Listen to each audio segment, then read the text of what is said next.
What is up, fam? Welcome back to the Steep Stuff Podcast. I'm your host, James Lariello, bringing you another Broken Arrow pre-race interview, this one for the 46K with none other than Miss Dani Marino, professional athlete for Adidas Terrex, as well as co-host of the Sub Hub podcast. It was super fun to catch up with Dani. Dani and I collaborated recently along with MK at the Son of Peace Scramble live stream, which you guys might have been able to tune into or follow along. It was super fun. What a special moment in our sport to get to crown 7 new athletes to go compete over in Canfranc this September.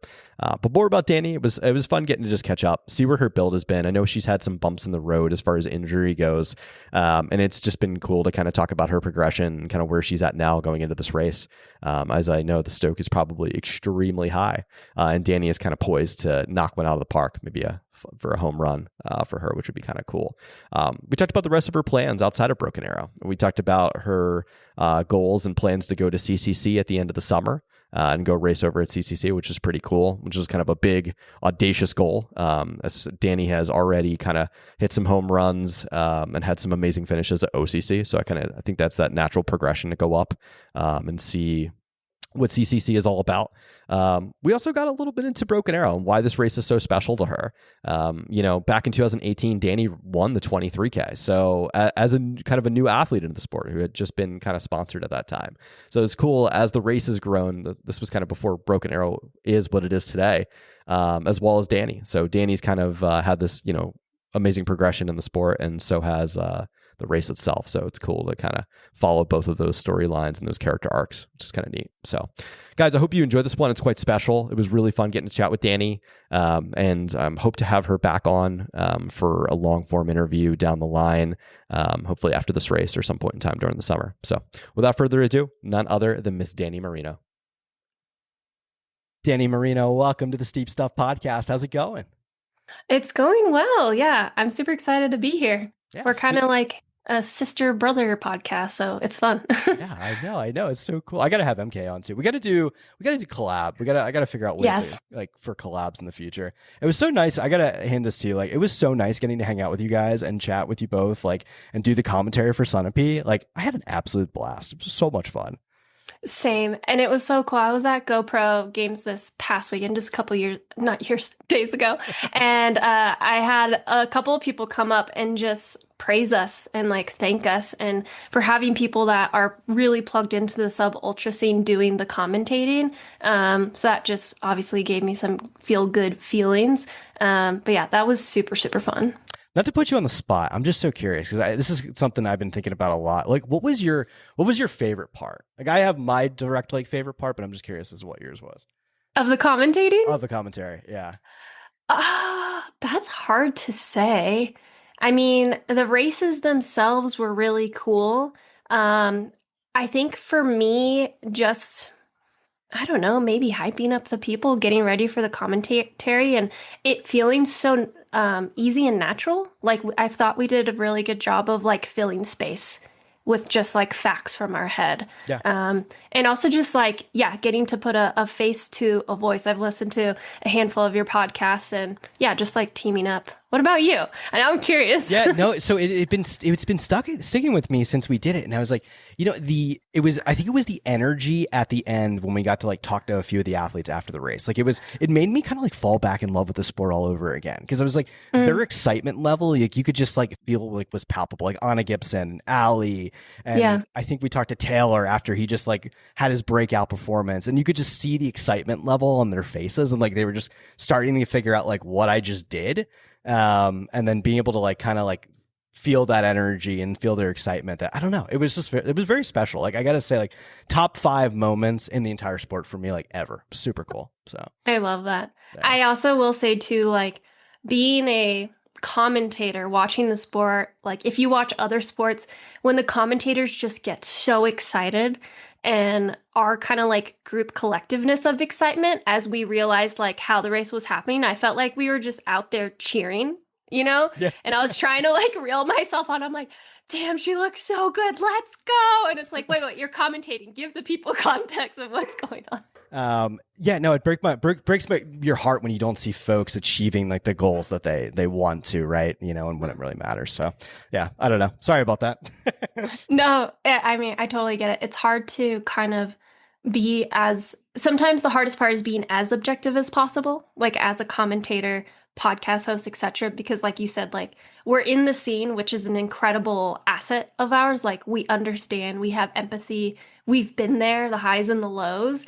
But yeah, when you're homies with someone and you're commentating, like same with Rachel Tomaszek, like Yeah, I was yeah. really rooting for her. Brokenhearted, yeah, Yeah, yeah. but like I was rooting for, 10 other women to make the team as well. So yeah, I totally get it. It's a crazy, it's a weird sport, right? So you get to commentate, you get to talk about it, but you're also a participant in it, and it's like, and you're a participant in it at a high level. So you feel pretty much you felt all of the emotions that these people are feeling, and you understand and can relate so intimately and understand like what they're going through, like wanting to drop out of the top of the climb because you're going so hard, or wanting to quit, wanting to fail, and all these different things. So it's weird because it's not a lot of sports like the NBA, for instance. Yeah, some of those guys did play, or, in other, maybe soccer, a lot of them are former athletes and stuff like that. But very few in sports do you see athletes be the commentator. So it makes it kind of unique and different. So yeah. I agree. Yeah. While they're actively doing it. Because to your point, like most of them, it's when they retire and they're done. Yeah. That's true. So how's it going? You just got back from the GoPro Games, had a great race at the 10K. How did it feel to, especially given like your circumstances where you've been on this journey trying to get back from injury? Now you're healthy again, knock on wood. Yeah, how was the GoPro Games? It must have been a super exciting feeling to go out there and throw down. You tell me. Yeah, it's so funny, yesterday I had a call with my sports psych. Today, sent messages back and forth with my coach. And I feel like, immediately after the race, the emotions are very high. At least for me, I'm a very emotive person. And so, yeah, having a couple days to kind of like pull myself out of that immediate moment. Yeah, I would say it was a net positive and it served its purpose. I've done the GoPro Games. I think that was like my fourth time. And this was the same course as 2 years ago, because that race changes a lot. Like last year, the course was like 5 miles, significantly shorter. But yeah, it's always like a really fun event. And now that I've been with Adidas Terrex for a couple years, they are now one of like the main sponsors of it. So that's pretty cool.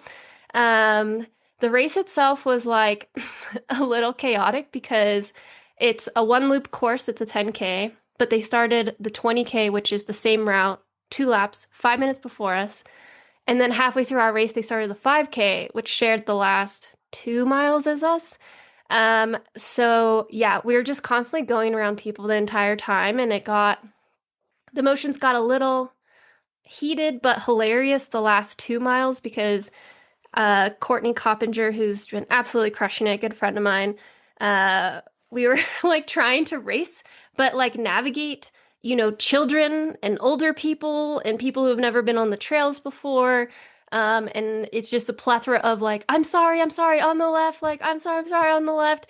I almost took out a girl on the downhill. Like I had to hold her to keep her from falling because it was just like, trying to yell at people, but like in a very polite kind of way. So yeah, it's like, long story long, like, yeah, it served its purpose, gave me some confidence.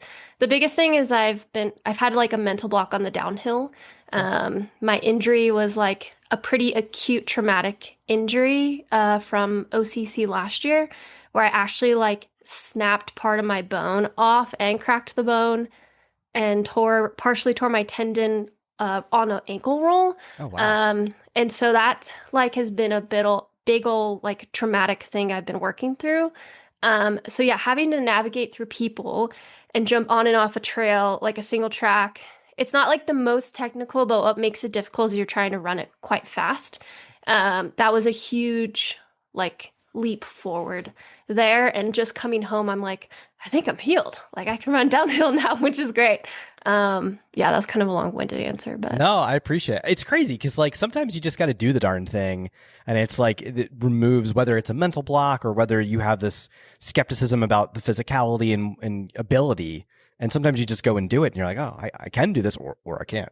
But a lot of times when you can do it, it just unlocks that maybe a mental block or that mental capacity that you might have been hesitant with in the past. So that's very cool. You broke the cuboid, right? I was reading your Instagram, the yeah. comment of the year.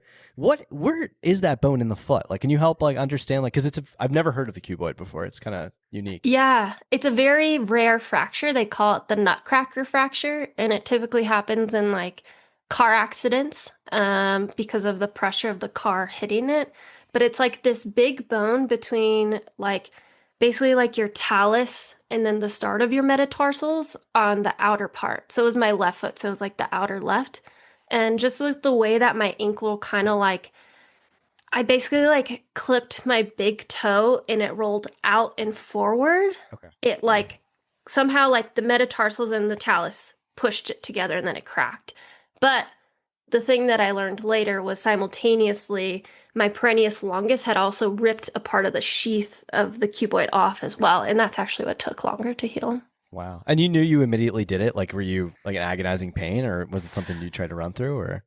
I immediately knew it was terrible for sure because I was running actually like quite fast. I think I was running like sub 5 minute pace downhill or something, and I rolled into the trees. Granted, this is OCC, and I thought I was going to drop out right there. And then I looked back, and there was one more girl coming down the hill, and I was like, let's just try and rally. So I did like kind of one of those like limp hobbles, and then, adrenaline, great drug, started to kick in. But I was like limping the rest of the way to the finish line for sure. But I knew it was really bad. I was just overly optimistic. And then once I got home, I knew like I was kind of effed. Oh man, that is not Yeah. fun. Well, No. Yeah. fortunately, on the other side of it, things are good now. Yeah. Yeah. We're here to talk about Broken Arrow. Flip the script. Yeah.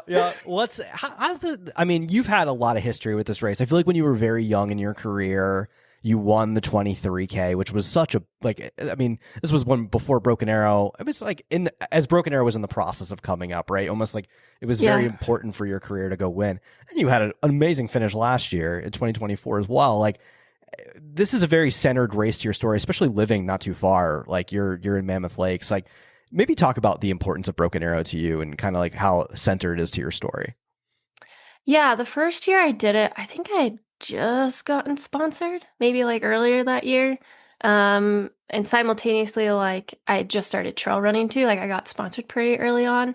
And as per, I don't know, most things in life, you Google it if you don't know what's going on. And so I, Googled trail running in the US. And at the time there was a US sky running circuit, which like didn't last very long, sadly. I wish they still had that. And this was part of it. And so, yeah, that was the main reason why I came out to it. Like I honestly didn't know much about it before then. And I had also run the GoPro Games that year, and I was living at sea level. And yeah, I just remember that day feeling so easy until I came over the top. I think it was a much different course. This course has changed quite a bit. I just cramped the whole way down because it was at a point in my career and also just like the sport in general where like I had one flask and one gel, and I was like, why do I cramp all the time? And then, over time you learn. So I will never forget that downhill. I like finally stopped at an aid station and like drank like 3 cups of water, and that got me to the finish. So yeah, that was pretty cool. That was like probably one of my biggest prize checks at the time too, which, it's still really cool at this age in my life, but at that point in my life was very, very much like helping me pay for student loans and stuff. Yeah. And then I kind of took a break from it. I think I just have a tendency to want to try new races, to be honest. And when I feel like I've done a good job, I'll kind of like move on to the next project. And then I, post-COVID, like really dove into the global scene. And that's when this race like really started to like, I think, catch some momentum competition wise and just like media wise, etc. But I always like found myself somewhere else. And then finally last year, I forget why we chose to do it. I had done Canyons 50K and then Zagama, which didn't go very well. I think I was just like, you know what? I need to force the legs to move and like get some momentum again. And admittedly, like coming into the race, I was quite tired. And so I thought last year I was actually pretty not upset, but like a little slightly disappointed with the fifth place finish. Yeah. All right. I So don't know if that answered your question. it does. It does. So there's hunger then. I guess that gets to the like. There's hunger then to go back this year. I would imagine the goal would be. You tell me. What is your expectation and goal for this year? Is it to make the world's team? Is it to compete against some of these best women in the world? Like where's that kind of thought process at? Yeah, this was one of the races that when I originally came out of my boot, I think I had my eye on, which was like end of last year. And then I realized that I wasn't ready to run. So then I took another month off, and then started to like walk, jog mid-January, end of January. Um, and yeah, I think I wanted. Oh, now I remember. Sorry, it's hard to think of like what past Danny was thinking about. I signed up for CCC, and so I was thinking it would be like a good place where I'm like, surely by then I should be at pretty good fitness, and it'll help me build towards CCC because I think it's proved to be a really good American race. I think like the combination of Broken Arrow and or Speed Goat tends to bode well for Americans, i.e., like Helena Faulkner, Adam Peterman, many people before that. Ruth Croft once like came out and did Speed Goat. So I just think for the races we have available over here, like it's a good stimulus. The goal, I mean, April, I will be frank, like my training is the least it's been in a really long time. Like I was running 30-mile weeks, 20 to 30-mile weeks most of like March, February, March, even going into April. I had like a couple 15-mile weeks. And this is coming from someone that historically has run significantly more than that. So yeah, I would say the goal probably in April was like top 10. And then, May came around and I'm like, maybe top 5. I'm not sure. After GoPro, I'm like feeling a bit more assured about top 5, daring to dream potentially about the podium. But yeah, purely chasing competition, I would say. The world's team, it's hard. I think if I were to like get a red, white, and blue ticket, which I love, I think I will definitely be tempted. But I don't know what my decision would be on this day. Interesting. Okay. I like it. I like it. I mean, this is a crazy year, right? We've got the Ascent, formerly known as the VK, arguably could be the most competitive race ever assembled on American soil, which is nuts.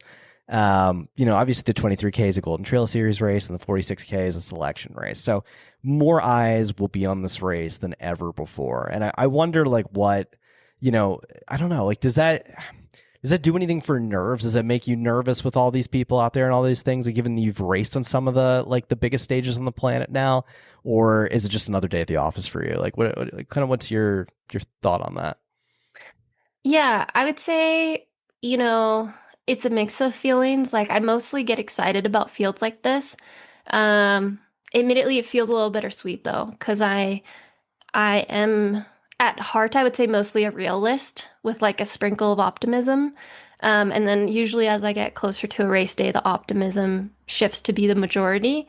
But yeah, just knowing where my fitness has been in the past when I've been on world-class podiums or won big races here in the US and knowing what tools I have right now, I feel like I'm showing up to recess, just not quite ready to play with the kids.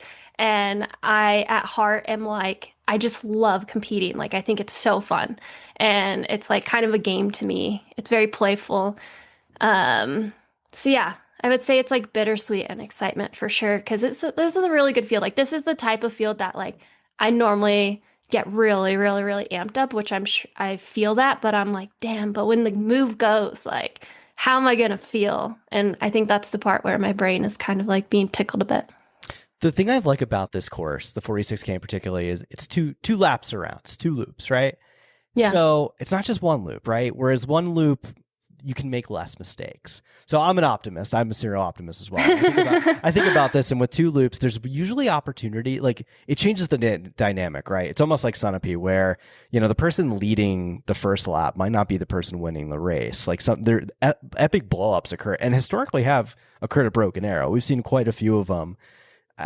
Is there anything you'll bring in, because you have so much experience, that you can kind of bring in and maybe leverage on a race like this? Like, are you going to be racing it maybe less aggressively on the first half and more aggressive and hunting in the second half? Like, how do you plan to approach it, like strategy wise?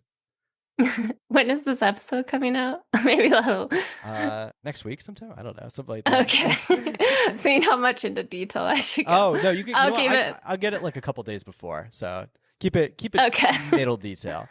Okay. Yeah, I mean, while my fitness probably isn't firing on all cylinders, which I will, like, with an asterisk and caveat, say, like, that's kind of really most exciting for me for CCC, because I feel like by CCC I will be. And that's pretty cool. It's been a while that there's been a year where I'm like at my solo peak at a really big race.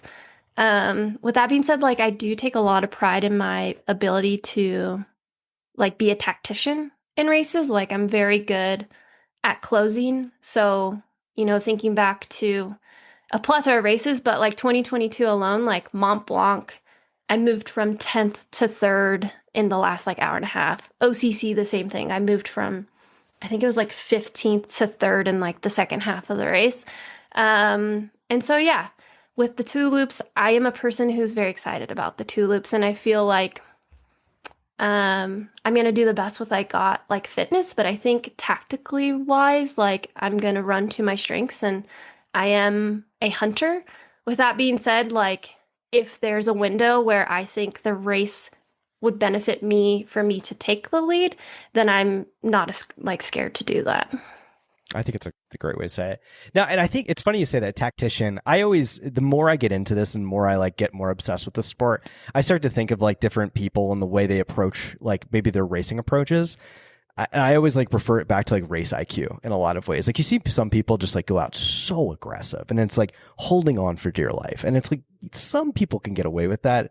Usually that doesn't end well. And then you see folks that are a little bit more like the best like example of race IQ I can probably put out there was 2 people, and they were both U.S. mountain running champions this year. Watching Anna Gibson execute in the way she did was very interesting to me, and just very flawless. And Norris too. Norris held back for like that entire first half and kind of just played things out, and neither of them didn't wait. They both waited to make moves until the second climb, like high up on the second climb, and then took the win obviously on the descents. And it's just very interesting to me to like, kind of employ like the race IQ and how that actually plays into our sport as it's evolved and gotten so much more competitive now.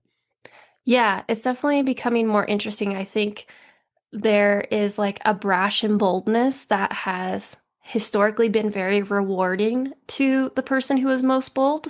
But I think with everyone's relative fitness and just overall, like you said, like race IQ, but also just like being smart with everything else, like heat training, fueling and stuff, it's more common that people can go out or actually like catch people because their fitness is there too.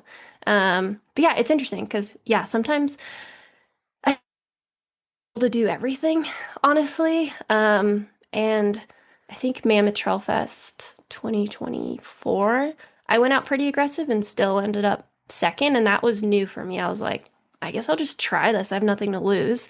So I wouldn't say that was like an absolute fail. But then like Canyon's 50K last year, I sat back the whole first hour. And then, like you said, like once I made my move, I kind of was up front. But yeah, it's pretty fun. I also think just like the race duration too, like Sunapee was an hour-ish, Yeah. right? So how many moves actually can happen in that amount of time that stick versus this race almost going to be 5 hours, probably for the female winner, especially if there's snow on the course. Like that's a lot of time to make Great moves and also mistakes that will Yeah. come back to bite you. I agree. I agree. Yeah, it is just so interesting. And you're right. I don't know. I feel like maybe to you, like you're saying, like maybe I don't have that volume there traditional, like that I normally have. But just bringing that experience in a 5 hour race, like, you like, there's opportunities to make moves, and it could very well play out into your, to help you. On that topic, if you have the day you want, so you said if you have the day you want, you would take the ticket. You're thinking possibly. I gotta get that out of you. Get the final answer. I immediately am leaning towards no in this moment. Okay. Because I'm signed up for CCC and just like That double would be hard. Yeah. it would be hard, and it just, I don't know, coming off of 8 months of injury or just navigating an injury and coming back, the foot has already, knock on wood, has been so great I would say like this third chapter, because like pre-Lake Sonoma, I rolled it again, the same injured foot, and that did a number on me mentally. Yeah, so I'm just kind of like taking it play by play, but in this moment, it doesn't feel like the wisest move for me this year. I think it's really smart. It's a very professional move to make in a lot of ways. So on the term professional, one of the things I find really interesting about you is like you are a full professional in the sport. You belong to obviously an extremely professional team. Shout out to Terrex. We'll talk about that in a second. Yeah. But it said you also work with the sports psychologist or sports psychologist. You seem like you do a lot of like the little things. Maybe can you talk a little bit about that and just kind of break that out on all the little things that you do? You don't have to give any like secret sauce away, but I'm just so curious to hear like all the things you're doing outside of running that just play a huge role. Yeah, I would definitely say that was part of the evolution of going full-time pro just like a couple of years ago. And kind of accepting the like constant evolution of the sport and just like myself as an individual. Just because something works one year doesn't mean it's going to work the next year. And so, yeah, I would say the biggest learning I had during this injury was realizing that like I have this table and I'm at the center of the table, and every seat at the table, i.e., someone that I work with, is an equal amount of input, and not one chair should have full power like over my career. And so that was a really good, helpful metaphor learning that I learned during this time. So I have my coach, who's Tom Evans, and then I have my nutritionist, who's Kyla Chanel of Nutritional Revolution.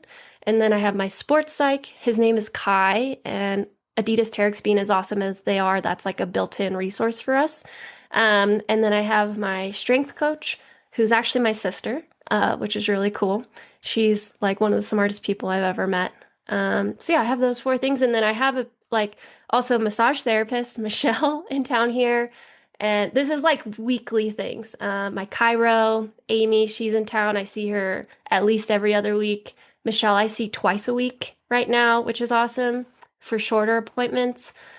Trying to think if there's anyone else. Yeah, those are like them. And then obviously all my partners and like sponsors, which is great. That's amazing. Yo, on the topic of chiro, I just discovered the chiro like not too long ago when I got injured, and like the whole dry needling thing. I don't know if you're into that. Yo, that has changed my life. Like, it's not legal in California, actually. It's also not. I'm in New York. It's also not legal in New York, and I'm like, yeah, it's so weird how it's legal in some places but not others. Well, I asked the lady. I was like, because I called up and I was like, all right, because I had been getting so much like help from it.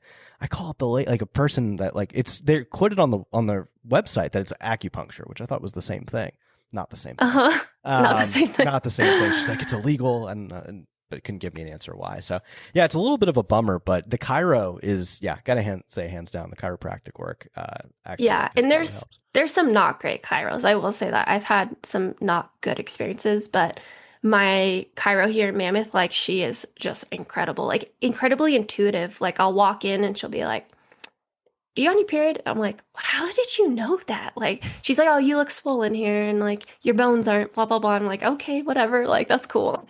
That's really interesting. Yeah, like I said, I think it's with anything, right? Anything. It's like some people totally. are really good and some people are Yeah, not so good. I think a lot of it too comes down to their level and ability that, if they have worked with athletes in the past and if that's like their Yeah. thing is to work with athletes. So yeah, no, it's really, how do you like Tom Evans as a coach? Like that's such a, like, I admire that guy. That guy's so cool. Like he's like one of the biggest names in our sport. That's crazy. Yeah. If Tom wasn't a participant in the sport and one of the best in the world right now, to me, he would be one of the most sought after coaches for sure. He coaches my friends, Tony McCann and Ingvild Casperson, and then he also coaches Elsie Davis and me. So it's like the four of us. And I think he coaches some other people too, but he is an incredibly smart coach and he's very caring. He's such a good human, which I appreciate. And I actually went through a coaching change going from the end of last year into this year. And he just exactly what I was looking for, like someone who has had experience in the sport, knows what it takes to transform almost like a road track background into a mountain athlete. And also someone who had a lot of empathy and understanding of injury. And I mean, homie went through it himself, like the gauntlet, before the year that he was third at UTMB. Yeah. And so, yeah, I mean, I talk about my volume, but I am so grateful he held me back for so long. It was just always like, Dani, it's going to be worth it. It's going to be worth it. Like, let's do the least amount possible because then it'll just kind of be a springboard. So he really kept me to that very only running 3 days a week for so long or 4 days, starting at 3 hours of running, 2 hours of running. And so, yeah, I'm just really grateful for him. He's wickedly smart. He's a very, very good coach. That's so interesting. Yeah, I'm sure. Yeah. I mean, you don't get to be as good as he is and not knowing anything. So I would imagine he's probably a brain. All right. So on this topic, because Tom formerly was with Terrex, and obviously you have such an amazing team with Terrex, and some of my favorite people are on that team. Maybe talk about it, because it's the most family-like team you see out there. Everybody's very tight-knit. Everybody's very close. Maybe talk a little bit what it's like being on that team and just what that means to you. Yeah. I mean, I couldn't say enough praises about Terrex, and just the management team, they care so much about us, which is incredible. And from a management perspective, from what I hear, we have the most support. We have 4 main individuals that are helping the team. It's not just one person trying to do everything. And I mean, but we also have a pretty big team too. I would say it's one of the bigger teams. But yeah, I mean, we have built-in resources, like I said, our sports psych and stuff like that. And everyone's really nice. I think they are very selective about who they bring onto the team. They don't they do an incredible job. They're not looking for the latest, greatest. They're looking for consistency. This is speculation. I've never actually sat in one of the recruiting meetings, but from just my few years being on it, it's they value consistency and someone just being a good human, which I really appreciate. All my teammates are so nice, and everyone is just when someone's how's your day going? And it feels very surface level. It's no, everyone on the team is no, how are you doing? How is life? And you can just feel it in your heart that they actually care, which is cool. I love that. You can tell, you just hit on something that I think really is very important. You can tell the way they recruit, it's very specific people in the sport, very genuine humans. Not that other people aren't. I'm just saying it's a very there. It's a, I don't want to say it's a type, but it's a very they recruit for long term people that are, you could tell these people will be in the sport for a long time. It's a lot of consistency. One of the most recent ones was the Hemmings, right? Makes a lot of sense, right? 2 of the best people in our sport, the sweetest humans. I don't know. They're just so kind. Everybody I've interacted with on the team, Jesh, super cool dude. He's so chill. LaPuma's amazing. He's hilarious. Yeah. Just really good humans. So yeah, I definitely they definitely pick some good eggs. So it makes sense. And one of the things I really I've only talked to, I think there's only one other team. I think it was Adidas Terrex that I was aware of that did like that like provided like counseling and like help, right? Like that. And I like that there's teams that like actually do that, provide more and just greater resources to the athletes instead of just what you would normally get from a normal athlete contract, right? So I think that's one more step in the professionalization direction that I think just like is so important for the professionalization of our sport. No, I couldn't agree more. Like they definitely have. I think what I appreciate more as well, I mean, my injury, for example, like my team managers reaching out to me as soon as I got like the actual diagnosis and like just reassuring me, they're like, we're with you for the long run. And just like I could have just heard that, but it was like other stuff on top of that that was just so nice versus feeling isolated, which I know a lot of athletes have felt like when they get injured, it's like the team infrastructure won't engage with you until you're back to competing. But, getting a phone call here and there from like one of my team managers and like, hey, just how's it going today? Like goes such a long way. And, it makes you want to like show up more for the brand when you know that they care about you. Yeah. Well, and to add to that, like you feel more like you're not just like a grouping of your results. Like you're also a human, right? And when you're treated like a human and not your results, or not just a grouping of your results, like it goes so far. And yeah, I mean, I don't know, like we used to, and I don't want to say used to, but like, and the sport is still some ways like this, and I don't want to go too deep in it, but like, like you don't want to have that fear, like you're going to get dropped if you get injured. Like that's horrible. And some people still do feel that way in the sport, which is terrible. But like to have that, just that feeling that like you're good, you're safe, like it's all good. And, we believe in you, like that goes a long way. And it helps with recovery too. When your mind's in a good space, that's just going to speed up the recovery process. No, for sure. And like, on the lines of it, speed it up, but also allow you to come back at a pace that is actually better for your long term. Yeah. If you don't feel like you have to rush back. And like, case in point, like Lake Sonoma this year, I was hyping myself up, putting out social media, first race back in 8 months, blah, blah, blah, blah, freaking roll my ankle and like was in pain for, 4 or 5 days. And Adidas just, being like, it's okay, you'll be back. Like it just wasn't meant to be. We'll have you at the next race.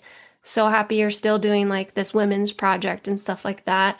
And yeah, just like really essential or exaggerating that, like, please don't rush back, like come back so that you're healthy and can race. Don't like rush back and then you're injured again in like 6 months, sort of thing. Yeah. It's crazy. Yeah, I think it's such a healthy way to approach it because we all know, like, you see people come in the sport, do extremely well, they feel pressure, they get injured, they feel no pressure, and then they kind of, they fizzle out. And it's such a sad thing to see in a sport that, like, I don't know. One thing I do, like, and I'll kind of end it on this, like I think it supports more athlete longevity, which I think we already have a problem with in the sport with just like short careers, Yeah. And I think now that the sport is getting more professionalized, like that's more of a thing. Like you see people talking, like Mario Mendoza this year is like retiring and he's talking about it, which is interesting. You're starting to see like the sport morph and change. So more career-based stuff, which I like to see. Yeah. And honestly, just like investing in an athlete for the long run, like injuries are gonna happen, especially at this point in our career or the sports lifespan is like we're all starting to play with that line a little bit more. Some of us are like choosing to go full pro, which like adds another depth, to the sport, or layer, I guess, like to training and stuff. Like you have more time to go harder. And then like on the female side and like the male side too, but females getting pregnant, men, their partners having babies and like becoming dads. And it's like, as brands understanding that like you're investing in this athlete for the long haul, so help them feel that like investment and support. Because as we've seen, there's so many examples like, after the valleys come really, really big peaks. And like, do you want to be the brand that like dropped the athlete in the valley and like have that reputation? I wouldn't be, especially if that athlete goes on to win UTMB like 2 years later. So yeah, I think it's fun. Yeah. No, I couldn't agree more. And the other thing is too, you said something very compelling, like everybody's starting to play with that line. I know Jeff, Colt, and Finn were just literally just talking about this on a podcast, and like they're basically getting into like, we're seeing some 160-mile weeks now. Like people are throwing Yeah. some big numbers around. Do you think that's sustainable, or you think that there's going to be epic implosions? Like, what's your take on this? For Western states specifically or in general? We could say in general, you could say Western states. I'm not going to name names. I'm just saying that like I've seen some monstrosities of weeks that I'm like, yo, this beckons back to like the Anton days. Now, obviously, shoe technology and nutrition have come light years away, but still, it's some massive volume. Yeah, it's probably the answer's complicated for sure. I think it depends on the individual. I think we have to acknowledge there's always anomalies. There's individuals that will be able to run that much mileage for years and probably be fine. Is that the vast majority? I don't think so. Probably also wonder, like, I would say take into consideration like that athlete's age and like experience in the sport, their long-term goals. If, a girl or a guy wants to like send it one year and that's it, like that's their choice, like they're adults. But yeah, I don't know. I mean, as someone who just recently dealt with definitely overtraining, I think even like the most resilient athletes, like something's gonna give. But yeah, that's more the realist in me, like maybe borderline, like what is that, pessimism? But the optimist in me is like, let's see where this goes. Maybe they're like jaunting into untreaded waters that is going to give us like a whole next level of stuff. Yeah. I don't know. I mean, maybe this is like more of a testament to where my mind is. Like, I specifically chose Tom because he told me, let's figure out how to get the most out of you with the least amount of training possible. And I was like, you know what? That's what I need right now. Yeah, I love that. And it's funny. I was just talking to Anna Gibson about this because she's notorious for not doing like massive. She does Yeah. volume, but doesn't do crazy mileage. She spends a lot of time on the bike. Yeah. And is stupid fit. So it's like obviously something you're doing is working, and you're not taxing your body, and you're fresh.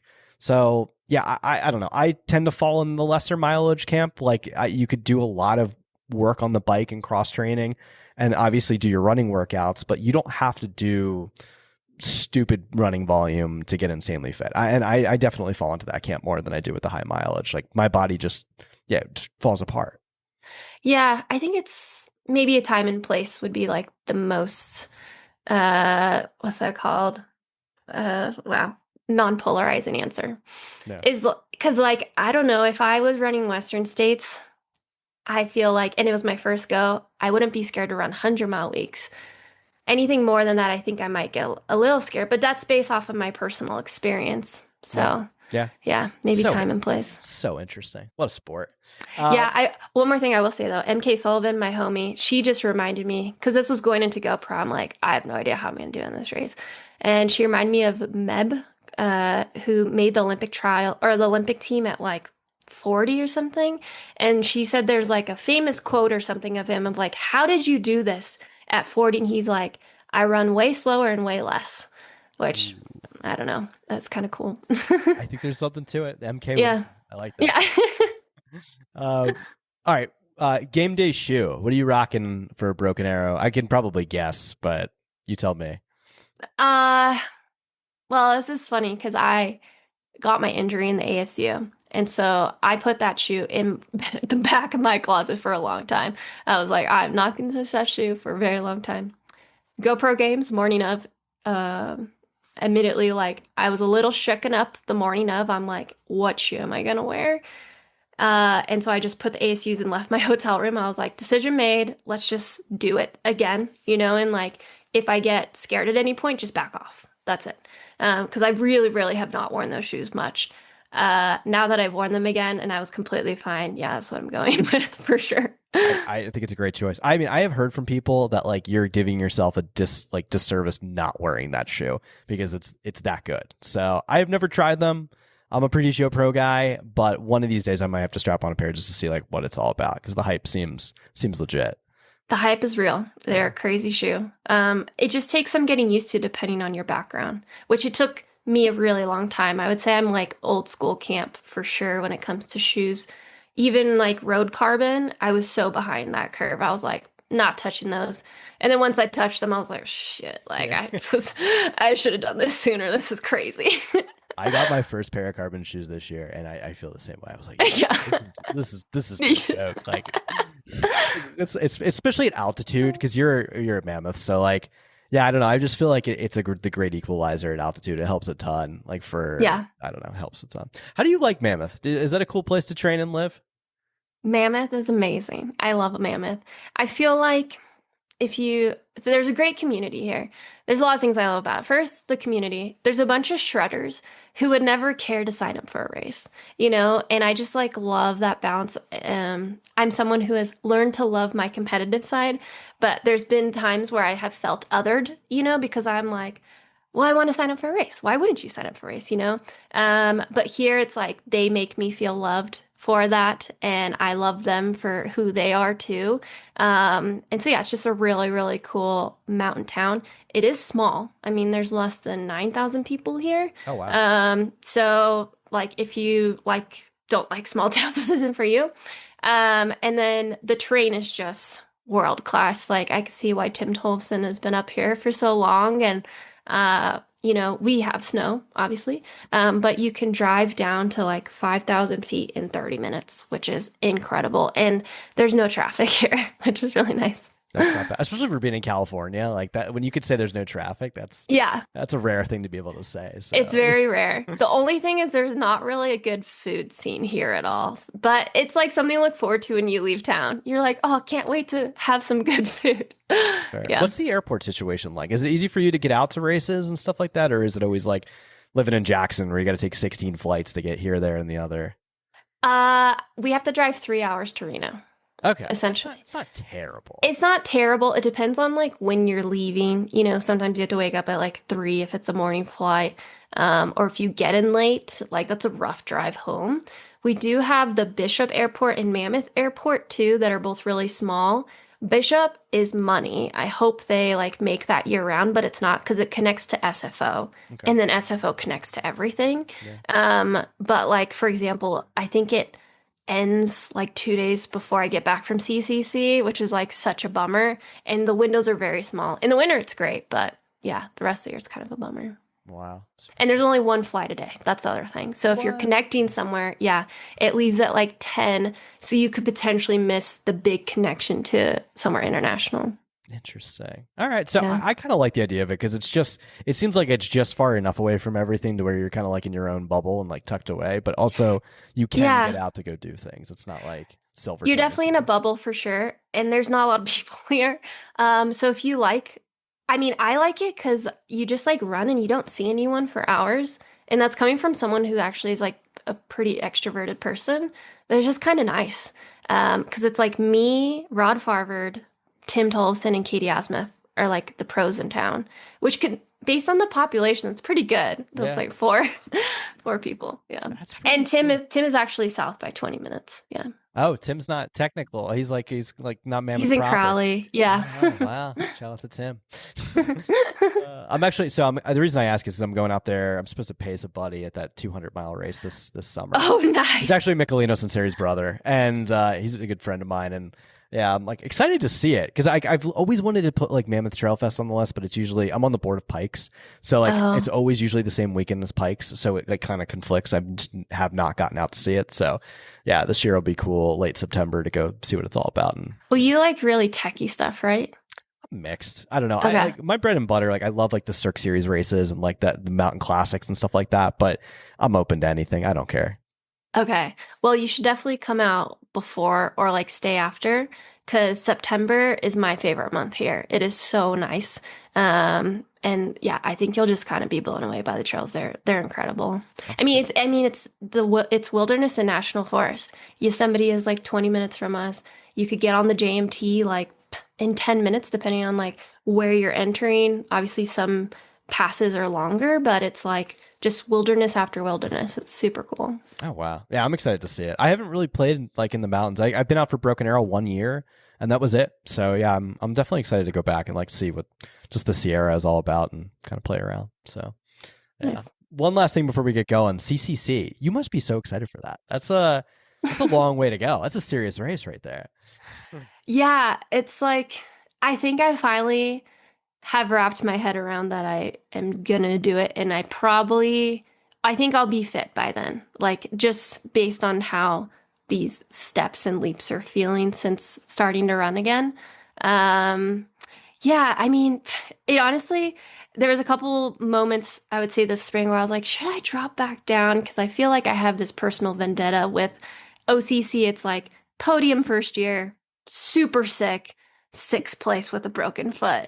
Um, and like, I would really, really love to be the first female American to win that race, you Ooh, know? yeah. But I feel like I need to let that goal go for now, and like I can always go back to it and try and do better than third place.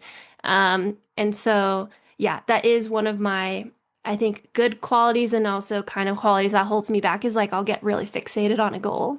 So the goal is shifted. I'm like, okay, well, how many people have podiumed on OCC and CCC? Let's see if we can do that and like make getting excited about that. Plus, Tony McCann and Ingvild Kaspersen, who are like two of my best friends, are also running it. So that really, really, really excites me as well. That'll be super fun. I feel like now, obviously, OCC is like a, I don't know, 60, 50 something percent of the CCC course, if I'm not correct. So you've probably seen a good chunk of the course then. Will you go out early? I know Terrex always does like a house and stuff like that. Do you go out early and project the whole thing and just make sure you know every step of it, or how does that work? Yes, I'm someone who likes to see courses for sure. So I'm going to go out, but I'm actually going to go to Annecy and hang out with Tony. And then we'll do like a little Italian mini camp. And then I'll probably drop into Sham like race week. I feel like I know the last part of the course pretty well. And actually, what I've heard from CCC is the parts where it does overlap with OCC are actually like the most technical, which is kind of funny to me now because having run OCC a couple times, I'm like, oh, it gets more buttery than this. Like that's my jam because I think I'm really good at runnable courses, and I've made myself good at mountain courses. I don't think they come as natural. So hearing something is like more runnable than that, like really gets me fired up. Oh, I'm so excited. It's going to be a fun summer to follow along. Everybody's races. Yeah, It's yeah. going to be sweet. All right. Well, I think this is a good place to put a pin in it. I really want to do a long, like 1 or 2 hour with you one of these days. This is a super fun start and super fun conversation. I'm definitely wishing you the best of luck at Broken Arrow and the rest of your summer. And it's going to be fun to see how things play out. Yeah, me too. I'm super excited. And anyone going to be at Broken Arrow, like say hi. I'm stoked. Sweet. Appreciate it, Dani. Thank you so much for the time. Thanks. Yeah. What's up, guys? It's summer, and you know what that means. You're going to need a new pack, hydration solution, bottle, belt, you name it. Guess what? Ultimate Direction's got you covered. Guys, I don't know if you've been perusing on the Ultimate Direction site lately, but we've got 2 new vests that have just dropped. That's going to be the Ultra Vest 12 liter and the Race Vest 6 liter in 2 beautiful colorways. And you know what? Guess what? We also dropped a quiver. Finally, the quiver is here. The quiver is there. Get it on the website right now. Use code SteepStuffPod for 25% off. All of these things are already extremely affordably priced. I think Ultimate Direction does an amazing job at their pricing to make it affordable for athletes of all economic abilities. And guess what? You're going to get yourself an additional 25% off by using code SteepStuffPod. Like I said, it's summer. It's Broken Arrow week. It's crazy. That's the vibes are high. The stoke is high. You're going to need a new vest. You're going to need a hydration solution. Like I said, go to Ultimate Direction. They've got you covered. 25% off with the code SteepStuffPod, and you are all set out the door. So, guys, enjoy your week. It's Broken Arrow week. Go crazy. Go wild. Guess what? Next week is TrailCon, and then we are in Western states. This is the best few weeks of our sport. So, it's wild. Woo!